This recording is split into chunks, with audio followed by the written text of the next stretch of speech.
여러분 반갑습니다. 네, 저는 목사님이 소개해 주신 대로 크로아티아에서 사역하고 이제 웨일즈로 사역지를 옮기려고 준비하는 강민구 선교사입니다. 반갑습니다. 네. 오늘 본문은 바울이 데살로니가의 교회에 보내는 첫 번째 편지입니다. 여러분이 잘 아시는 것처럼 바울이 사도행전 16장에서 마게도니아의 환상을 보게 되죠. 와서 우리를 도우라, 이 환상을 보게 되고, 그리고 유럽으로 건너가서 두 번째 교회가 이 데살로니가 교회입니다. 첫 번째 교회는 빌립보 교회죠. 빌립보의 감옥에 갇혔다가 옥토가 흔들리면서 간수장에 이렇게 말하죠. 주 예수를 믿으라, 그럼 너와 내 집이 구원을 얻으리라. 그리고 옮긴 곳이 데살로니가 교회입니다. 바울은 여기서 한 달 동안 머물게 됩니다. 한 달 동안 있으면서 한 달 만에 교회가 성장하게 됩니다. 근데 유대인들이 불량배를 동원해서 폭동을 일으키게 되고, 바울은 어쩔 수 없이 이제 피신을 하게 됩니다. 바울이 피신하고 남겨진 교회의 성도들은 그곳에서 핍박과 고난을 받게 되고, 심지어는 순교를 당하는 경우도 보게 됩니다. 근데 바울이 너무 마음이 안 좋아요. 본인은 피신했는데 남아있는 성도들이, 그것도 한 달밖에 안 된 성도들이 고난과 핍박 속에 당한다는 것을 듣고 너무 마음을 어려워합니다. 그래서 이 데살로니가 전서에 내가 참다 못하여를 두 번이나 쓰면서 너무 보고 싶어서 디모데를 보내게 돼요. 그래서 디모데가 다녀서 하는 말이, 이 교회가 바울도 없고 이제 한 달밖에 안 됐는데도 하나님의 은혜 가운데 성장하고 있다는 것을 듣게 됩니다. 너무 기뻐요. 너무 감사해요. 그래서 그 기쁨과 감사를 담아서 보낸 이 첫 번째 편지입니다. 5장밖에 되지 않습니다. 여러분들이 한 주간 오늘 말씀을 들으면서 기억나는 몇 개의 포인트를 가지고 아마 점심시간이나 또 짧게 빠르게 읽으실 수 있는데요. 그러면서 바울이 얼마나 기쁘고 감사로 이것을 보내시는지, 개정 교육도 좋지만 새 번역이나 메시지 성경으로 읽으신다면 그 느낌을 좀 더 읽으실 수 있을 것 같아요. 딱딱하게만 읽지 마시고 바울의 그 기쁜 마음을 함께 느껴서 읽으셨으면 좋겠습니다. 오늘은 이 바울이 말한 것들 중에서 가장 제가 핵심이라고 생각하는 것이 오늘 1장 3절인데, 그 중에서 믿음의 역사, 사랑의 수고, 그리고 소망의 인내, 이 세 가지를 하나하나씩 먼저 바울이 데살로니가 교인들한테 했던 것이 무엇인지, 그리고 또 오늘 우리에게 주시는 어떤 말씀이 있는지를 한번 보고 나누고자 합니다. 먼저 믿음의 역사입니다. 이 역사라는 단어는 어떤 일을 말합니다. 어떤 역사가 일어났다, 어떤 일이 일어났다는 것입니다. 그래서 믿음으로 어떤 일을 할 수 있는가, 어떤 일이 나타나는가의 부분인데요. 그럼 먼저 믿음이 무엇인지 한번 생각해 봤으면 좋겠습니다. 우리는 무엇을 믿는 것일까요? 우리 그리스도인들이 믿는다고 말을 할 때 우리의 어려움과 문제들을 하나님이 해결해 주실 것을 믿습니다. 그래서 우리의 믿음은 기도의 응답에도 관련되어 있고 굉장히 실질적이고 또한 실용적입니다. 우리가 예배를 드리고 하나님을 경험하고 기도 응답됐을 때 하나님 우리를 사랑하신다고 느끼죠. 맞습니다. 하나님께서 살아계시고 우리를 사랑하십니다. 그리고 우리 기도에 응답하시죠. 우리는 이에 대한 수많은 경험들이 있습니다. 여러분들 개인 한 분 한 분이 여기에 대한 수많은 경험들이 있을 것이고, 그것이 여러분들이 이 자리로 인도하셨을 것이고, 그리고 하나님을 더욱더 알아가고자 하는 그런 갈망함을 주셨을 것입니다. 그런데 우리의 믿음은 단순히 이 기도의 응답에 좌지우지 되지는 않습니다. 우리의 믿음은 예수님으로 말미암아 하나님의 자녀가 되었다는 것이 있죠.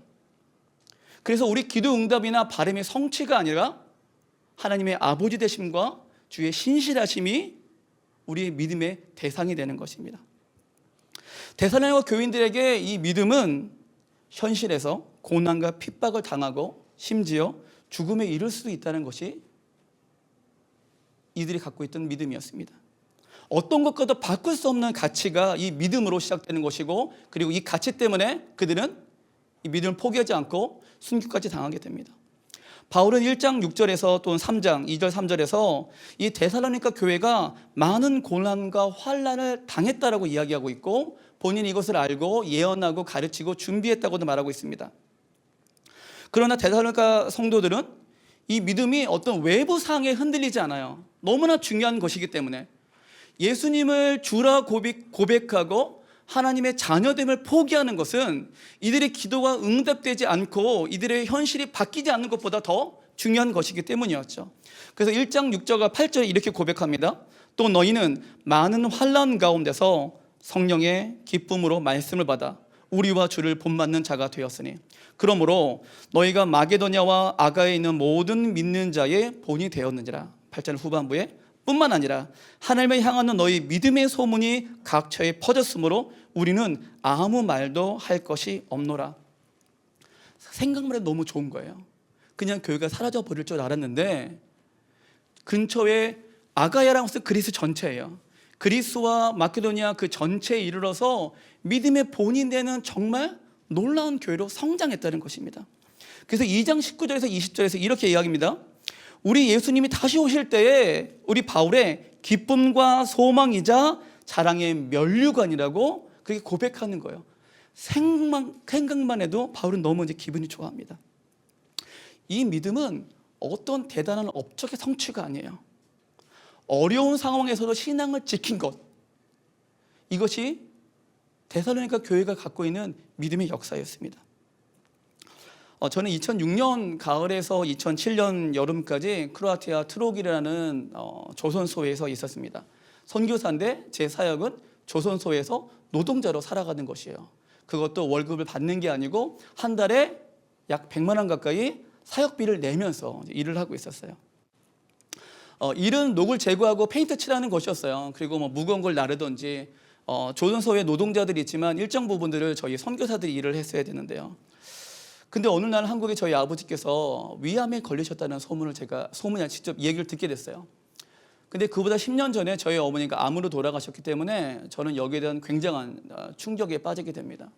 그리고 같은 기간에 저희 두 큰 누나와 작은 누나가 둘이 가정에 큰 어려움이 있었고, 그리고 형은 사업을 하다가 파산을 하게 돼요. 이 동시에 일어났어요. 그런데 제가 하고 있는 제 사역은 복음을 전하는 것이 아니고 조선소에서 밥도 잘 안 주면서 돈을 내가면서 일을 해야 되는 것이에요. 난 여기서 무엇을 하고 있지? 선교사로 파송받고 선교사라고 말을 하는데 돈을 받는 것도 아니고 난 여기서 무엇을 하고 있지? 과연 이것이 가치가 있는 것인가? 방에 있는데 기도도 되지 않는 거예요. 마치 서 있는 관 속에 갇혀 있는 것 같았어요. 그래서 밖으로 뛰쳐나가서 기도할 곳을 찾는데 교회가 없어요. 그래서 성당에 가서 미사를 드리다가 성당 마지막에서 이 미사 뒷부분에서 온 땅이여 주님께 외쳐라 라는 찬양이 나오는 거예요. 거기 카톨릭인데도 그런 찬양을 부르더라고요. 은혜를 받았죠. 그 찬양 때문에. 근데 뒷부분에 이런 가사가 있죠. 신실하신 주의 약속 나 받았네. 근데 고민하게 됐습니다. 내가 받은 약속은 무엇인가? 나는 무엇을 믿는가? 내가 선교사로 나오면 우리 가족이 평안하고 잘 먹고 잘 살 거라는 그런 믿음을 내가 갖고 있는가? 아니면 어떤 상황에도 불구하고 나는 하나님의 자녀이고 그것이 가장 중요하다는 것을 내가 믿고 있는가? 우리는 어느 순간에 무엇인가 헌신했을 때 하나님께서 우리에게 세속적인 복, 중요하죠. 저도 원하고 기도합니다. 그 복에만 집중되는 경우도 있습니다. 그러나 진정한 복은, 아브라함이 누렸던 그 진정한 복은 이 세상의 복이 아니고 하나님을 알아가고 누려가는 복인데, 그 복과 약속에 대해서는 어느 순간에 잊고 까먹고 있는 저를 발견하게 됐습니다. 그리고 제 기도가 저와 저희 아버지에 대한, 저희 가족에 대한 기도를 넘어서 하나님을 더욱더 알아가고 경험하게 해달라는 기도로 바뀌게 되었습니다. 그리고 그곳에서 저처럼 삶의 문제와 그런 방황 속에 있는 사람들이 있다면 하나님을 직접 만나고 기도할 수 있게 해달라고 제 기도가 바뀌게 되었습니다. 우리가 하나님께 나아간다는 것, 우리가 기도한다는 것, 우리가 믿는다는 것, 그것은 우리를 위해서 죽기까지 사랑하신 예수 그리스도, 그리고 우리가 하나님의 자녀가 되었다는 그 믿음에 근거해야 되고, 그것이 우리가 지키고 붙잡아야 될, 우리의 일상의 어떤 것에도 함몰되지 않고 우리가 붙잡고 바라봐야 될 진정한 믿음이 그것으로 시작하는 줄 믿습니다. 그리고 사랑하는 우리 라이프처치의 모든 제자들 한 명 한 명이 우리 기도의 응답과 현상이 아니고 우리 일상에 함몰되지 않고 우리 아버지 되시고 우리 주 되신 그 예수 그리스도를 온전히 믿고 붙잡고 나가는 모든 성도들 되시기를 주님으로 축원합니다. 두 번째는 사랑의 수고입니다. 이 믿음이 유지된다는 것은 결코 혼자 할 수 없다는 것을 의미합니다. 전도서 4장 9절의 10절 말씀에 이렇게 되어 있죠. 두 사람이 한 사람보다 나음은 그들이 수고함으로 좋은 상을 얻을 것임이라. 혹시 그들이 넘어지면 하나가 그 동물을 붙들어 일으키려니와 홀로 있어 넘어지고 붙들어 일으킬 자가 없는 자에게는 화가 있으리라. 바울은 데살로니가전서 1장에서 3장까지는 주로 믿음에 대해서 얘기합니다. 너무 칭찬을 많이 해요. 그리고 3장 6절에 믿음과 사랑의 기쁜 소식을 언급한 다음에 그리고 이제 3장부터는 서로의 피차간에 서로 사랑하라라는 표현을 들으면서 4장과 5장에는 서로, 피차, 함께, 그리고 너희들이라는 복수를 쓰므로써 한 명에 대한 것이 아니고 공동체에다가 사랑의 수고에 대해서 언급하기 시작합니다. 그러면서 칭찬을 하는데요. 믿음도 마게도냐와 그리스에서 가장 믿음이 좋다고 칭찬했잖아요. 본이 된다고. 사랑도 동일하게 그렇게 칭찬합니다. 4장 9절과 10절에서 마게도냐와 아가야, 그리스 전역이에요. 믿음의 모본이 되고 각처의 소문이 났다고. 그러면서 하나님의 가르침을 받아 서로 사랑하고 마게도냐 전 지역에서 사랑의 수고를 감당한다는 것에 대해서 내가 더 이상 할 말이 없다 라고 말하면서 계속 적습니다. 왜냐하면 지금까지 잘해왔지만 앞으로 서로 사랑하는 부분들을 지속적으로 해야 되기 때문입니다. 교회에 처음 오는 사람들이 무엇을 느끼기를 우리는 원하나요? 우리는 그들이 사랑을 경험하고 그리고 사랑을 느끼길 원합니다. 우리가 공동체에서 원하는 것은 무엇인가요? 사랑입니다. 사람들이 왜 공동체를 떠나죠? 많은 경우에 사랑이 없다라면서 교회를, 공동체를 떠나는 것을 보게 됩니다. 하나님은 사랑이시라고 했는데 그 사랑은 어디에 있을까요? 한국 사회가 정치, 경제, 그리고 사회 곳곳에서 양극단에서 치닫고 서로 대립하고 있습니다. 많은 사람들이 분노합니다. 그리스도인들도 분노합니다. 그렇죠. 분노할 수 있죠. 우리는 또한 분노해야만 합니다. 그런데 애통하는 사람 보기 힘듭니다. 정말 사랑한다면 분노하는 수도 있겠지만 애통함으로 그 사랑을 보일 필요도 있습니다. 애통이 더 어렵습니다. 애통함으로 기도하고 애통함으로 사랑을 실천하는 사람이 지금 이 시대에 필요한 사람인지 모르겠습니다. 이 사랑을 우리는 공동체 안에서 어떻게 같이 짊어질 수 있을까요? 바울은 유명한 구절을 이 공동체에다가 주는 구절입니다. 5장 16절 18절입니다. 항상 기뻐하라. 쉬지 말고 기도하라. 범사에 감사하라. 이것이 그리스도 예수 안에서 너희를 향하신 하나님의 뜻이니라. 영국의 존 스토트 목사님이라고 계시죠. 유명한 목사님은 BST라는 이 강요 설교집에서 이것은 개인에게 주시는 말씀이 아니고 공동체의 예배에 대해 주시는 말씀이라고 이야기합니다. 어떻게 인간의 감정이 수도꼭지처럼 조였다 풀었다 하면서 항상 기뻐할 수 있겠는가라고 그분이 이렇게 표현하시더라고요. 예배 속에서 우리가 하나님을 항상 기뻐해야만 합니다. 이 예배는 쉼없이 하나님께 올려지는 기도에만 합니다. 하나님이 연락하시기에 합당한, 그리고 우리는 예배를 함께 드림을 통해서 우리의 생각과 가치관들이 바뀌고 우리에게 행하신 하나님의 일들을 감사해야 된다고 우리 존 스토트 목사님은 그렇게 언급하십니다.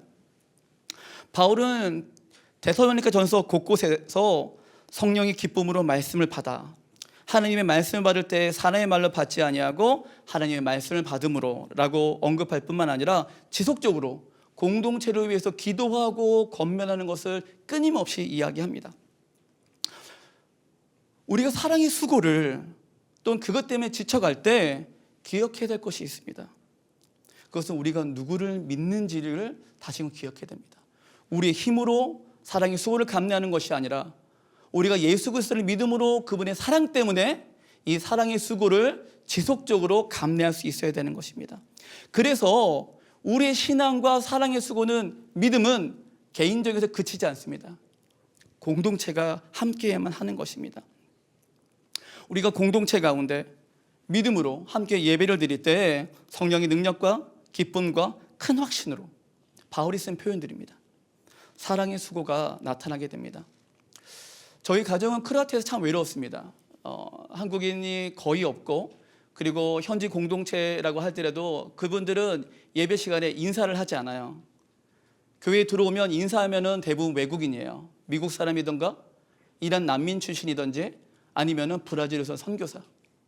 교회 와도 맞춰도 아무도 인사하지 않습니다. 그래서 저희가 참 마음이 좀 어려울 때가 많았어요.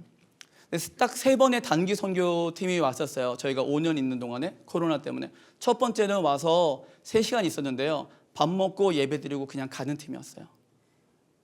짧게 있다 가는데 마음이 얼마나 큰 위로가 됐는지 몰라요. 함께 예배를 드렸기 때문에. 두 번째, 우리 신목사님이 우리 예능계 팀들과 함께 왔을 때 아내가 담석 때문에 되게 힘들 때였어요. 새벽에 한 3시간씩 정말 죽을 듯이 아팠었어요. 근데 첫날에 오자마자 함께 예배를 드리는데 약을 먹어도 이 통증이 안 없어졌던 것이 한 2주간은 통증이 사라졌었어요. 그래서 팀이 왔을 때 식사를 여전히 준비할 수 있었습니다. 세 번째 팀이 왔을 때는 아내가 기침이 너무 심했어요. 한 2달 동안. 그래서 결핵인가라고 저희가 걱정할 정도로 너무 힘들었어요. 근데 함께 예배를 드리는데 통증이 사라지고 회복되기 시작했습니다. 예배는 단순히 무엇인가 신비적인 것이 아니고요. 하나님이 공동체 가운데 함께 계실 때 우리 마음과 육신과 그리고 영혼이 회복됩니다. 왜? 하나님이 그곳에 함께 계시기 때문에. 우리가 혼자 기도할 때도 이런 일이 벌어질 수 있죠. 그러나 사랑의 수고를 함께 지는 공동체에 있을 때 우리는 더욱더 하나님을 만나고 경험하게 되는 것입니다. 여러분, 너무 힘들고 외롭고 지칠 때가 있으시죠? 그때 혼자 하나님께 나아갈 수 있습니다. 나아가셔야만 됩니다. 또한 소그룹이나 공동체에 남아서 하나님을 함께 찾고 찬양하면서 서로를 위로하고 격려할 때 우리는 하나님을 향해서 우리 속에 있는 영혼들이 살아나는 것을 또 경험할 수 있습니다. 그럴 때 우리의 믿음이 회복되어서 그것이 역사가 되고 사랑의 수고를 지속적으로 감내할 수 있습니다. 마지막으로는 소망의 인내입니다. 데살로니가 교회에 문제가 있는데요. 그것은 소망에 대한 문제예요. 고린도 교회에는 문제가 있었죠. 사랑에 대한 문제예요.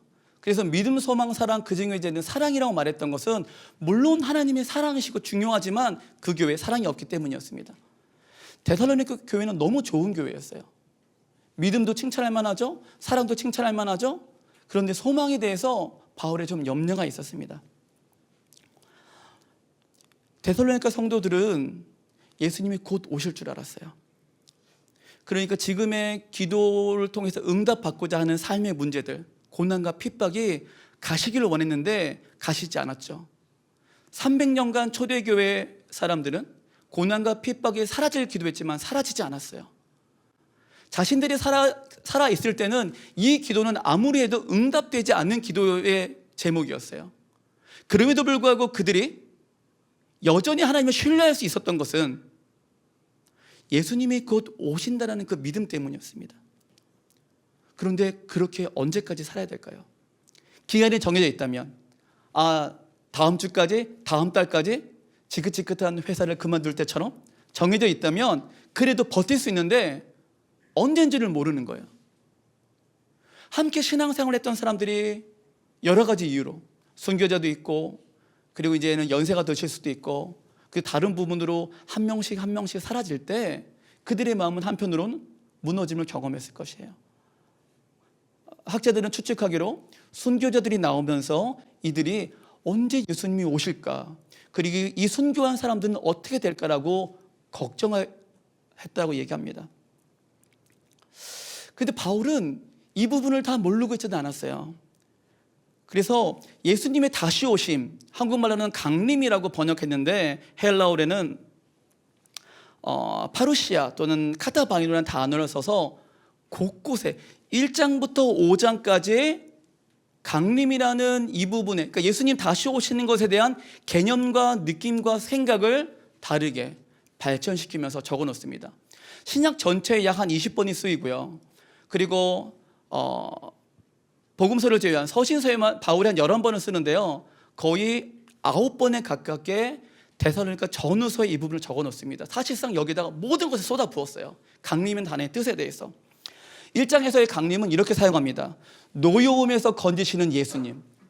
예수님 다시 오시는 것은 무서운 것이 아니라는 거예요. 왜? 우리는 예수님으로 말미암아 구원을 받았기 때문에 이 날은 안 믿는 사람처럼 심판의 날이 아니라 우리는 구원받는 건지심의 날이라고 이야기합니다.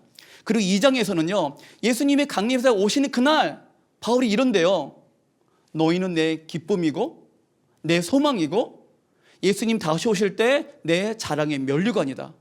그러니까 예수님 만나는 날은요, 기쁜 날이에요. 우리가 자랑스러운 날이에요. 심판에서 놓일 뿐만 아니라 우리는 그날 자랑받는데요. 바울이 그렇게 얘기하고 있어요. 그리고 3장에서는 강림하는 그날까지 누군가가 우리를 흔들어도 우리는 버텨야 되고 굳세게 붙잡아야 된다고 이야기합니다.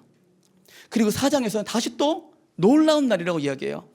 원래 예수님의 강림할 때 그곳에 바울이 쓴 표현들은요, 왕이나 고관이 왔을 때, 특별히 시저가 왔을 때 그 사절단을 먼저 나가서 맞이하는 그런 표현들을 쓴다고 합니다. 그래서 예수님의 강림은 놀라울 정도로 장엄한 그날에, 그리고 그날을 기대하면서 우리가 서로 격려하고 그리고 위로하는 날인 거예요. 왜냐하면 영광의 주님을 맞이하는 그날은 우리에게도 영광의 날이기 때문입니다. 그리고 5장에서 이렇게 합니다. 언제인지 모른다. 바울도 모르고 심지어 예수님도 모른다고 그러셨습니다. 언제인지 모른다. 그런데 그날을 기다리면서 우리는 서로 사랑하고 온전히 예배하고 항상 기쁘고 신발 기도하고 범사에 감사하면서, 그것이 주님의 뜻이니까 그 예배함으로 기다리고, 그래서 거룩하고 흠이 없이 보존되는 것, 이 모든 것이 우리의 힘과 능력이 아니라 5장 24절에 너희를 부르시는 이는 미쁘시니 그가 친히 이루시리라. 우리 믿음의 역사와 사랑의 수고가 가능한 것은 우리 신앙에서의 현재의 문제와 이 땅에서 우리의 비전과 계획이 아니라 더욱 중요한 것, 주님이 다시 오신다는 것, 아니 우리가 그분을 직접 배울 날, 그 날을 인내함으로 함께 기다려야 된다는 것입니다. 저희가 크로아티아에서 한 5년 있었습니다. 2년간 코로나가 있었고 2번의 지진이 있었습니다. 사역지를 이제 옮기는 과정에서 지금 이제 한국에 이제 들어와 있는데요. 들어오게 된 계기 중 하나는 사역을 저희가 좀 변화를 줘야겠다 생각했을 때 아내가 2년 전쯤에 일주일에 8번을 이제 쓰러지게 돼요. 그들도 몸이 좀 나아지려고 할 때마다 쓰러지든지 아니면 다른 질병이라고 하긴 뭐네, 뭐 감기 같은 것도 2달간 아주 심하게, 그리고 뭐 노로바이러스가 걸리기도 하고 계속 안에 건강에 문제가 생기게 됩니다. 다른 도시로 옮길까? 그러면 아프고요. 여기서 몸이 좀 회복돼서 무엇인가 더 해볼까? 그러면 이제 아픈 증상들이 나타났어요. 그래서 철수를 하게 되고, 철수하는 과정에서 이제 하나님이 모든 사역지를 다 막으시고 영국 웨일즈에만 사역지를 열어주셨어요. 근데 철수하는 과정에 있는 상황에서 제가 자녀가 셋인데요, 염려 그리고 재정에 대한 그런 걱정들이 많이 생기기 시작했습니다. 뭔가 하려고 하면 다 안 된다는 소식만 들려왔어요. 분명히 철수하는 건 하나님 뜻이고 하나님의 비전, 영국에 열어진 것도 다 하나님이 순탄케 하셨는데 구체적인 것 하나하나 할 때마다 계속 걸림돌들이 발생하는 거예요. 근데 가만히 있는데 마음속에 너무 염려와 걱정이 저를 지배하더라고요. 그래서 청소기를 들쳐매고 집을 청소하기 시작했어요. 가운데쯤 했는데 순간 제가 주님 이런 탄식들이 나오는데 하나님이 이런 마음 주시는 거예요. 민구야, 내가 네 아버지가 아니니? 그래서 청소하다 말고 청소기를 내려놓고 자리에 앉아서 엄청 울었어요. 그리고 일어나서 다시 이제 회개하고 이제 청소를 하는데 갑자기 신목사님이 전화를 주셨어요. 이제 교회를 이제 개척하시는 거예요. 라이프 처치를. 우리 라이프 처치가 이제 개척하지만 저희 가족의 이 선교 가운데 함께 동역하고 그런 마음 하나님이 주셨다는 그런 말씀을 주셨어요. 제가 하나님 앞에 회개하고 하나님 저한테 아버지 되심을 말씀해 주셨을 때 그때 신 목사님을 통하셔서 우리 라이프 처치가 사랑의 수고를 함께 해준다는 그 말이 얼마나 위로가 됐는지 몰라요. 그것이 크로아티아를 떠났을 때 그 수많은 문제들이 해결되는 그 시작에 목사님의 전화와 그리고 여러분들의 수고가 사랑이 함께 했을 때였습니다. 이로도 하나님이 오늘까지 수많은 부분에서 채우시고 인도해 주셨습니다. 많은 분들이 저희가 영국 가는 비자 비용이 5인 가족이라 어마어마합니다. 그래서 기도해 주셨는데요. 이제 다 채워지고 이제 오늘 밤에 제가 비자를 신청하게 되었어요. 여러분 기도해 주시고 동의해 주셔서 정말 감사드립니다. 하나님이 재정과 많은 분을 채워주셨음에도 불구하고 제 속에 어려움들이 있었어요. 어떤 어려움이었냐면 내가 좀 더 잘했더라면, 내가 좀 더 영성이 있고 내가 좀 더 지혜로웠더라면 이런 일이 발생했을까? 저는 평생을 그곳에서 살고 그리고 사역하기를 원했는데 하나님의 인도하심이 있지만 계속 그 속에서 죄책감과 그리고 패배감, 한국에서 지난 8개월가 있으면서 이것 저를 억누르고 얼마나 이거 가지고 하나님께 기도하고 눈물로 나아갔는지 모르겠어요. 그러다가 이 데살로니가 전서를 묵상하고 그리고 붙잡고 기도하게 되었습니다. 그리고 오늘 본문 말씀은 1장 3절을 보면서 지속적으로 보면서 소망의 인내를 보는데 제가 그때 깨달았어요. 나는 무엇을 소망하고 있는가? 우리가 소망하는 것은 많은 경우에 내가 하고자 하는 부분들이죠. 하나님이 나에게 주신 비전의 성취, 그리고 이 비전의 성취 가운데서 저희 가정이 행복하게 있고 제가 그래 성장하는 것, 이 자체가 잘못된 것은 아무것도 없지만 제가 정말 소망해야 될 것은 이것들 넘어서 예수 그리스도를 소망해야 되는데 나는 그것을 어느새 잊고 있지는 않았나? 우리가 정말 소망해야 될 것이 무엇인가요? 우리의 앞에 있는 수많은 일들과 그리고 중요하다고 생각하는 가치들, 물론 가치 있죠. 그런데 우리 정말 예수 그리스도를 소망하고 살아가고 있나요? 저는 지난 8개월 동안 이 부분 가지고 계속 묵상하고 씨름하고 나아가면서 다시금 제 자신을 돌아보게 됩니다. 수많은 것들을 넘어서 예수님을 소망하자. 하나님의 자녀됨과 그리고 예수 그리스도의 오심과 또는 주님 오시기 전에 내가 하나님의 그 나라에 갔을 때 내가 그걸 소망하자. 정말 우리가 소망해야 될 것이 그것이라고 다시금 생각하게 되었습니다. 우리 주님이 오시는 그날, 주님을 만나는 그날은 우리에게 노여움을 주시는 날이 아니고 우리를 기쁘게 받아주시고 우리가 부족하고 연약하지만 우리를 잘했다가 칭찬하시고 그리고 주의 영광 가운데 함께 그날로 들어가는 그날을 소망하게 되기를 소원합니다. 이 모든 것들 위에 데살로니가 전서 5장에 이렇게 마무리합니다. 5장 16절 17절에 평강의 하나님이 친히 너희를 온전히 거룩하게 하시고 또 너희의 온 영과 혼과 몸이 우리 주 예수 그리스도께서 강림하실 때에 흠 없게 보존되기를 원하노라. 너희를 부르시는 이는 미쁘시니 그가 또한 이루시리라. 그렇습니다. 평강의 하나님, 우리를 부르신 주님, 그 신실하신 주님이 자신 스스로에게 사명을 부여하셨어요. 어떻게 해요? 우리를 흠없고 온전하게 하시는 것. 우리의 노력과 우리의 결심과 어떤 수고가 아니고, 물론 그 부분도 우리가 해야 될 부분들이 있지만 하나님이 너무 신실하시고 그분이 원하시는 것이에요. 내 자녀들을 흠없이 온전히 평강 가운데 하나님의 나라에 들어갈 그때까지 그것을 이루신다고 말씀하십니다. 사랑하는 여러분, 우리가 우리 삶 가운데서 믿음의 역사가 필요하고 사랑의 수고가 필요합니다. 여러분, 지금까지 여러분의 삶에서 하나님이 함께 하시고 그리고 그것이 지금까지 지속된 줄 압니다. 동시에 우리 공동체 안에서 우리가 서로 돌아보고 그리고 이 예배 속에서 믿음이 회복되고 그래서 일상의 삶과 그리고 우리가 하나님께 나아가는 그 소망이 온전히 주님께 소망이 되고 그것이 목적이 되고 하나님의 자녀로 이 땅 가운데 온전히 누리기를 소망합니다. 제가 마지막으로 찬양 가사 한 구절을 읽고 마치려고 합니다. 여러 가지 번역되어 있는 부분들이 있는데요, 제가 가장 좋아하는 번역으로 읽도록 하겠습니다. 원래는 찬양을 부를 거 생각했지만 제가 목이 한계가 있기 때문에 주 선한 능력으로 나를 안으시네. 그 크신 팔로 날 붙드시네. 절망 속에서도 흔들리지 않고 사랑하는 주 얼굴 구하리. 선한 능력으로 일어서리. 주만 의지하리 믿음으로. 우리 고대한에 주 오실 그날 영광의 새날을 맞이하리. 이전에 괴로움 날 애워싸고 고난의 길을 걷는다 해도 주님께 모두 맡긴 우리 영혼 끝내 승리의 날을 맞으리. 선한 능력으로 일어서리. 주만 의지하리 믿음으로. 우리 고대한에 주 오실 그날 영광의 새날을 맞으리.